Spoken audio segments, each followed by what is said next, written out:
Salut à tous les riders. Donc aujourd'hui petite vidéo tuto, tuto méca pour l'entretien, le changement de son boîtier de pédalier. Je débute un petit peu avec le système Pressfit. C'est mon premier vélo avec du Pressfit. Alors le Pressfit c'est quoi? C'est un système de roulement qui est directement pressé à force dans le cadre. Contrairement aux BSA qui sont à visser et aux anciens systèmes internes où là c'est pareil, c'était aussi à visser sur le cadre. Donc là on est sur un système à presser, donc il faut le retirer en force et le re-rentrer en force. Donc du coup aujourd'hui ça fait plusieurs sorties là que je me rends compte que en insistant sur le pédalier en fait ça arrive de grincer. Donc du coup j'ai pris le parti de démonter mon pédalier, de regarder un petit peu comment c'était fait, et c'est là que je me suis aperçu effectivement que j'avais beaucoup de jeux dans le boîtier, ce qui est pas bon du tout. Donc aujourd'hui j'en profite, donc j'ai reçu les pièces ce matin, donc moi j'en profite pour le changer, et en ce faisant je vais vous montrer un petit peu, parce que c'est pas forcément évident pour tout le monde, sachant que le GXP c'est un modèle qu'on voit plus très couramment, qui a été remplacé maintenant par le DUB, le DUB de chez SRAM. Donc du coup, on va en profiter aujourd'hui pour faire une petite visualisation de comment ça se démonte, comment ça se change, les outils qu'il faut. Il faut pas de grosses connaissances en mécanique, ça tout est à la portée de tout le monde. Il faut un minimum d'outillage, mais il faut le bon outillage. Donc voilà, on va voir ça ensemble. Et puis voilà, hein, donc c'est parti. Allez hop, en avant.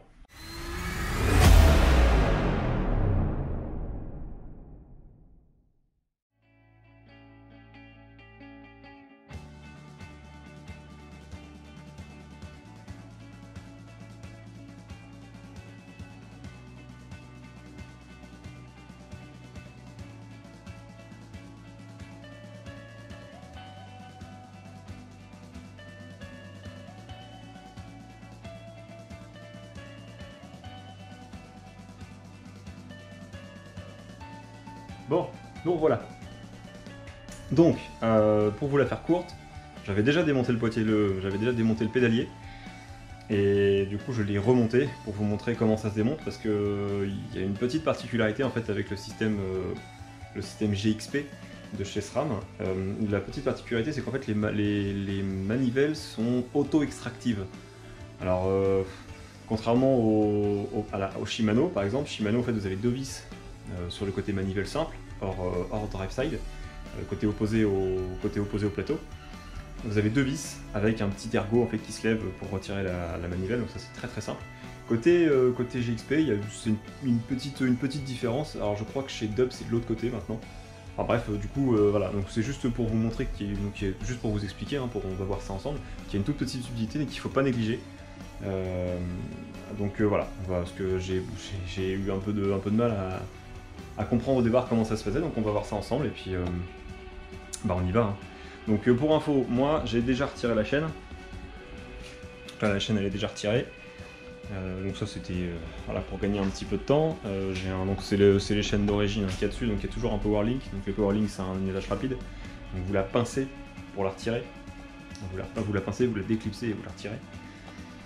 Donc moi ça y est, elle est déjà retirée pour gagner un petit peu de temps. Donc là du coup on va attaquer directement côté pédalier et puis voilà, on va voir ce que ça va faire. Alors, donc pour démonter donc la manivelle gauche, vous aurez besoin d'une clé de 10, d'une clé Allen de 10 et d'une clé Allen de 8. Pourquoi? Parce qu'en fait vous avez un premier écrou qui sert de contre-écrou, donc qui bloque la vis de la manivelle, et la vis de la manivelle en elle-même. Donc le fameux contre-écrou il est en 10. Donc lui, un ou deux tours, même pas un tour ça suffit, hein, c'est juste histoire de... Hop, voilà, juste ça suffit, il n'y a pas besoin de desserrer à fond. Et une fois que vous avez fait ça, vous mettez le 8, vous dévissez, donc moi c'est un peu simple parce que du coup je l'ai déjà fait. Et une fois que la vis est embutée sur le contre-écrou, en fait ça se durcit. Et dès que ça se durcit, faut pas hésiter, on continue à dévisser. Et en fait vous allez voir la manivelle qui va sortir, tout simplement. Donc c'est la petite subtilité en fait du système GXP. Alors je crois que sur le Dub c'est pareil maintenant, le système DUB de chez SRAM, je crois que c'est le même principe mais de l'autre côté, il me semble, je suis pas sûr. À confirmer, donc dites-moi en commentaire si je dis bien ou mal. Et donc après, une fois que c'est amorcé, vous avez juste à desserrer, et en desserrant, magie, Donc là on le voit, alors je sais pas si on va le voir à la caméra, mais hop. Voilà, donc là j'ai un méchant jeu en fait dans le boîtier, ce qui est pas normal du tout. Et ce qui est pas bon, non, parce que même si une fois que c'est serré j'en ai pas, bah bon, ça finit par se ressentir à force. Donc bon, là je crois qu'il est temps que je le change. Donc on va en profiter, on va faire ça ensemble. Hop, voilà, tout bêtement. Alors après, moi je vous conseille de le laisser dedans, comme ça au moins ça évite, enfin je veux dire de laisser les vis ensemble, ça évite de les perdre, ça évite de... Bon, puis comme ça, c'est déjà, vous avez déjà le réglage de contrainte qui est fait. Donc, sachant que pour le remontage, on le verra après, hein, c'est l'inverse, hein, vous le remettez, vous revissez et vous resserrez les deux écrous. Donc ça c'est vraiment tout simple. Et du coup, une fois que vous avez fait ça, bah c'est tout simple, un petit coup de maillet, hop là. Et voilà, donc là du coup vous avez sorti la manivelle du stylo. Voilà, donc on fait attention aux petites blagues. Donc dans ce, en fait, c'est une petite flasque d'étanchéité. Donc elles sont pour info, hein, elles sont fournies avec le nouveau boîtier, mais bon. Alors vous là c'est pour ça hein, que moi la graisse est neuve, mais c'est moi parce que j'en ai remis il y a pas longtemps. Donc bon, il y a même 2 jours d'ailleurs. C'était en fait j'avais commencé à en remettre quand je me suis aperçu qu'il y avait beaucoup de jeux dans le roulement. Donc du coup voilà, c'est pour ça qu'il y a autant de graisse, mais c'est normal. Enfin il y en aura quand même dedans, mais bon, peut-être un peu moins et pas rose surtout. La petite particularité du système GXP, c'est qu'en fait l'axe du pédalier est en 24, l'axe du pédalier est en 24, mais en fait la partie de l'autre côté, pardon de ce côté-ci en fait, est en 22. Là la partie qu'on voit couleur alu là est en 22. Donc en fait quand vous mettez le boîtier, quand vous mettez en fait votre axe dans le boîtier, en fait il y a cette partie là qui rentre dans le boîtier et cette partie là en alu qui arrive à flanc en fait au niveau du boîtier. Donc voilà, le GXP c'est un peu sa petite particularité, c'est qu'il est en 24 d'un côté et en 22 de l'autre. Pourquoi ce choix? C'est une très bonne question, mais voilà, il est comme ça, donc on va respecter la bête. Donc, aux bons ouvriers les bons outils, parce que forcément on va pas s'attaquer à un chantier comme celui-là les mains dans les poches. Il vous faut quand même un minimum d'outillage. Alors après on va voir ça ensemble, que là aujourd'hui on va voir, c'est un essai, on va voir si ça fonctionne ou pas.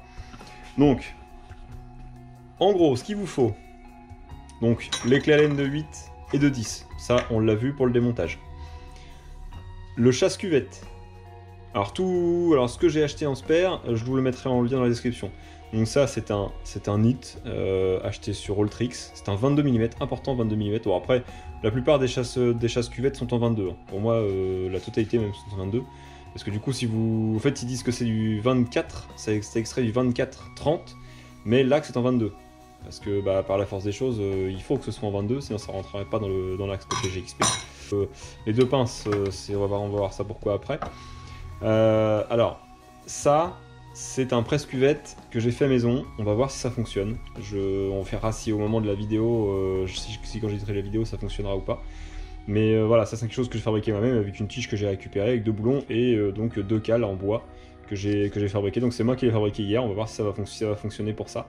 Étant donné que c'est du plastique, que ça rentre dans de l'alu, bon je pense que ça devrait, mais bon on sait jamais.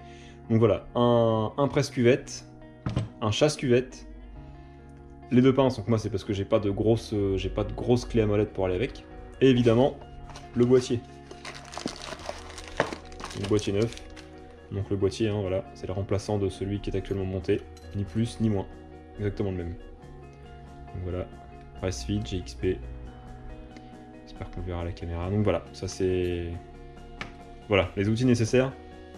Donc tout de suite on va passer à la partie démontage, et puis on va voir si ça marche. Allez hop, c'est parti.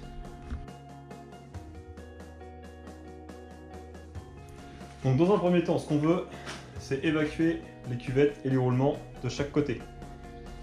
Donc pour ce faire, on utilise le fameux chasse-cuvette que l'on va... Alors je le fais en même temps que vous, hein. Je ne l'ai jamais fait jusque là, c'est ma première.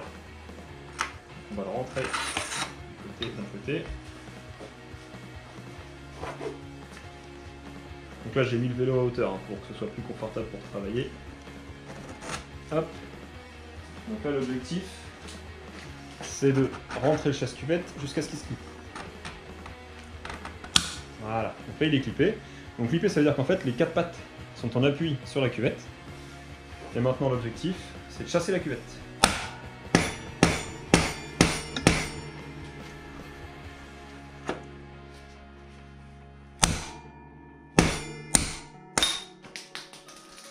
Et voilà le travail. Donc là du coup, j'ai dégagé mon roulement avec sa cuvette. Voilà. Donc maintenant l'objectif c'est de faire pareil de l'autre côté. Donc c'est ce qu'on va faire.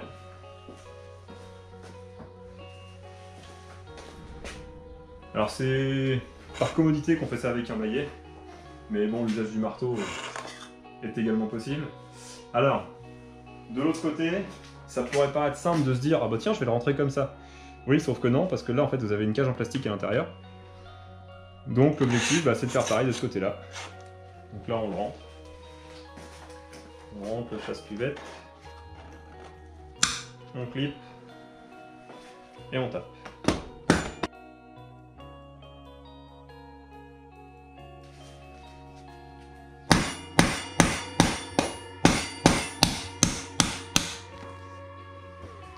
Voilà, donc là, c'est fait. Oh, voilà.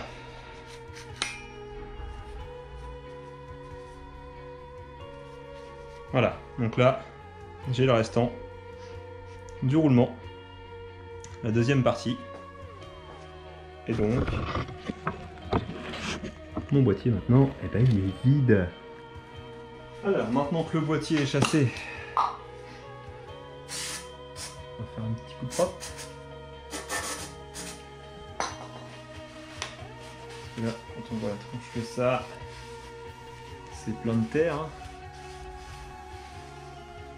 Voilà. Hein. Un peu crado.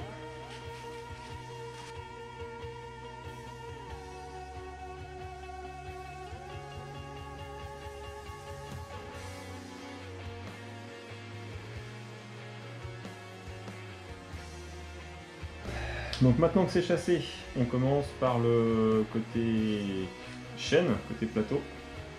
Donc un petit peu de graisse sur les portées, comme ça permet au boîtier de bien glisser pour se mettre en place, ça force pas.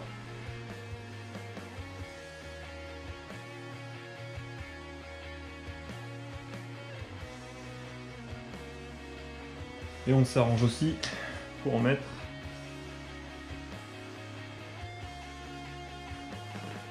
sur le boîtier en lui-même.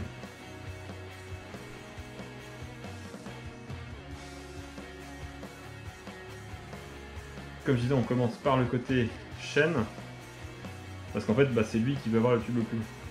Tout comme en fait on fait l'inverse du démontage, c'est-à-dire qu'on commence par monter celui-là, alors que c'est par celui-là qu'on finit pour le démontage. Et c'est là qu'on va voir si mon petit outil fonctionne ou pas. Hop.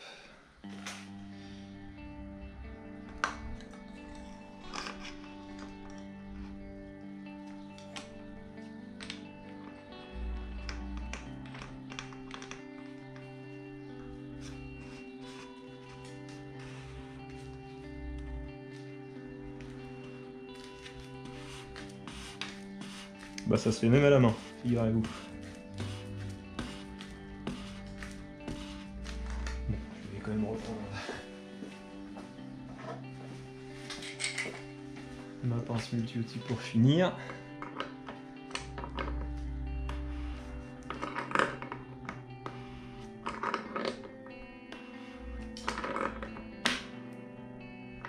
Donc pas la peine de serrer comme un sourd. Dès que vous voyez que vous arrivez en butée, vous pouvez arrêter. Là, je crois que je suis pas trop mal.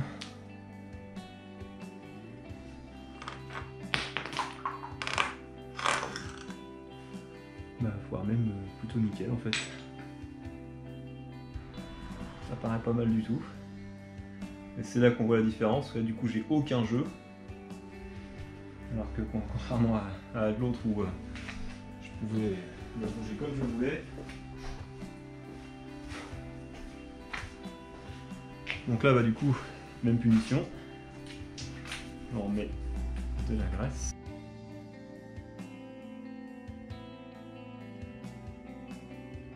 Ça, c'est fait. Hop, on va mettre un petit peu de règle là pour le joint. En fait, vous avez un petit joint sur le côté opposé.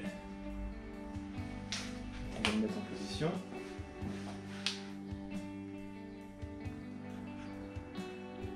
Hop. On vient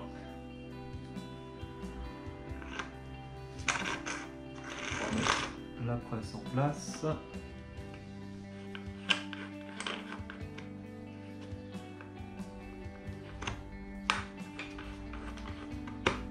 Hop.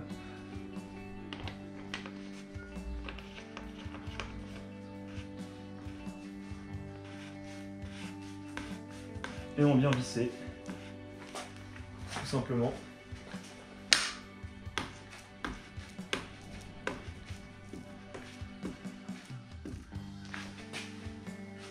Hop. On la pince.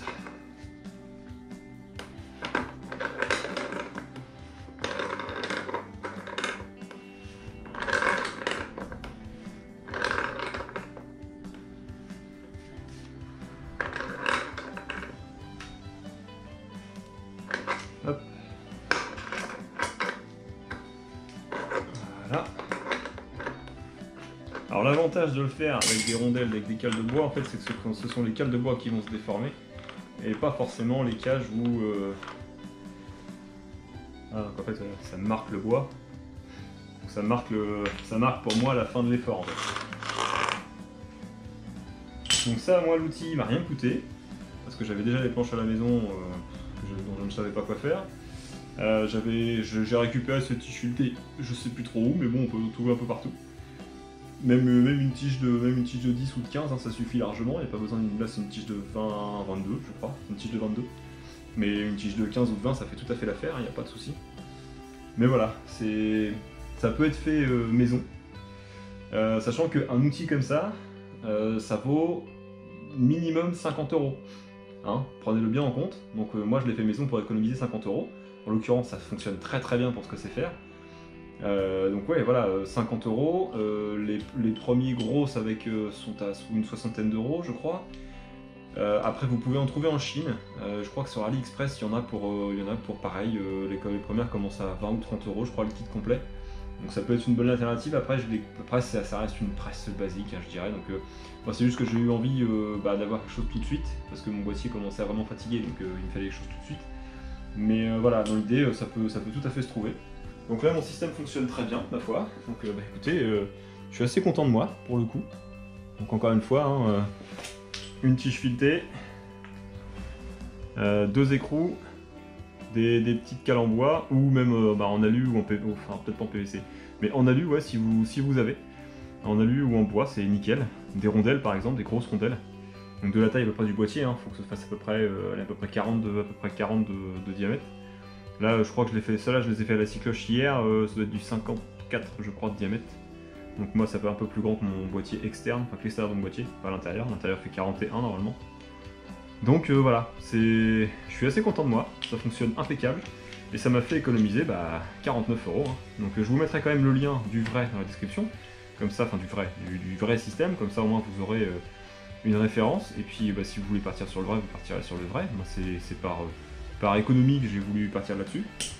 Par contre le chasse-cuvette, j'ai essayé d'en faire un moi-même, j'avais pas ce qu'il fallait à la maison, donc du coup j'en ai acheté un vrai, ça coûte 19,90 €. Et je dirais que s'il y a une partie indispensable, c'est bien celle-ci.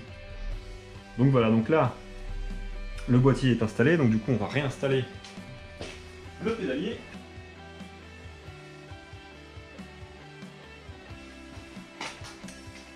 Hop, donc là du coup on va remonter le pédalier. Donc là encore, par commodité, je vais remettre un peu de graisse quand même, mais malgré le fait qu'il y en ait un petit peu, ou le fait d'avoir un peu trituré, j'en ai peut-être enlevé, donc je préfère en remettre un peu.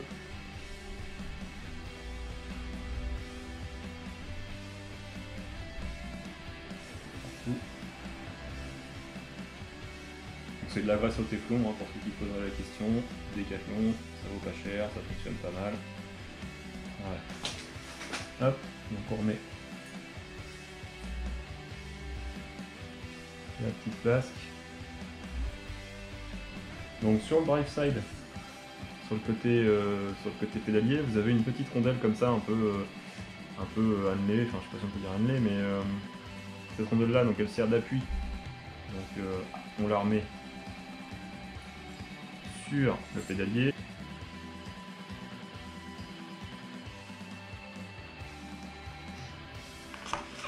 Clac. Hop. Voilà. Et maintenant, place au remontage. Donc place au remontage. Hop. On remet la manivelle.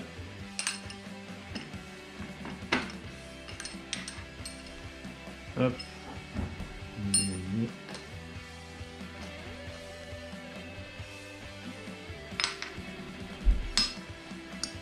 faut réussir à rattraper le pas de vis.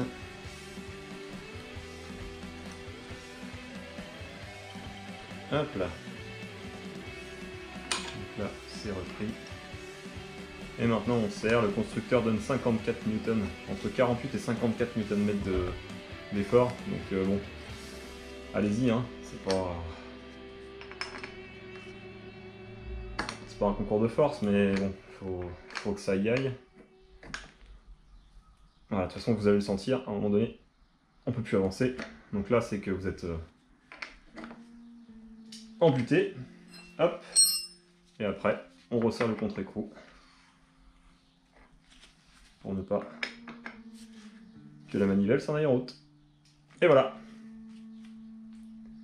Donc là on a un beau boîtier, tout neuf, bien monté. Donc voilà, donc maintenant il n'y a plus qu'à remonter la chaîne et puis donc la transmission sera, enfin la partie boîtier sera terminée. J'espère avoir été j'espère vous avoir aidé, voilà, parce que c'est mon premier tuto méca, donc on va voir si... N'hésitez pas, surtout pas à me donner votre avis en commentaire. Est-ce que j'ai oublié des choses? Est-ce que j'en ai trop dit? Est-ce que j'en ai pas assez fait? Est-ce que montrer c'était pas terrible? Parce que c'est vrai que j'ai qu'une caméra, donc pour montrer c'est pas facile. Donc surtout, n'hésitez pas à me corriger, hein, surtout à me corriger. Donc les outils, hein, je mettrai le lien des outils dans la description, comme ça au moins ça vous donnera une base de référence. Il faut compter à peu près 70 € pour les outils, il faut compter 30 € pour le boîtier. Donc bon, c'est quand même un budget conséquent, tout en sachant que si vous faites faire ça, mettons, je sais pas, par Decathlon par exemple, Decathlon le fait, ils peuvent vous le faire sur un Decathlon, je crois bien, sur un vélo extérieur, je sais pas, je pense pas. Mais sur un vélo Decathlon, ils vous le font, si je pense que oui, si il faudra vous le faire. Ils vous le feront par contre moyennant 25 €. Donc il faut bien voir que le boîtier chez eux coûte à peu près 35-40 € et vous avez 25 € de main d'œuvre. Sachant que je sais que tous les magasins ne le font peut-être pas, donc ça veut dire qu'il faudra que le vélo parte au service center. Et du service center, il faudra compter en fonction de leur travail, enfin en fonction de leur quantité de travail, il faudra compter entre 8 et 15 jours. Hein. Donc il faut bien prendre ça en ligne de compte. Après, si vous pouvez vous passer de votre vélo pendant 10 jours, allez-y, hein, au moins ce ne sera pas des professionnels, vous aurez une vraie garantie, si on peut dire. Donc voilà, après c'était un petit test, donc dites-moi si ça vous a plu en dessous. Et puis voilà, hein, moi je vais continuer ma route. Là j'ai mes 29 à monter en tubeless, j'ai mes freins à changer, parce que du coup, je vous l'ai toujours dit, les Tektro je les aime pas, donc je vais remonter mes SLX. Là j'ai enfin reçu ma nouvelle durite, donc je vais monter ça tranquille. Et puis voilà quoi. Donc je vous souhaite une bonne journée et puis on se revoit très vite. Allez, salut les riders.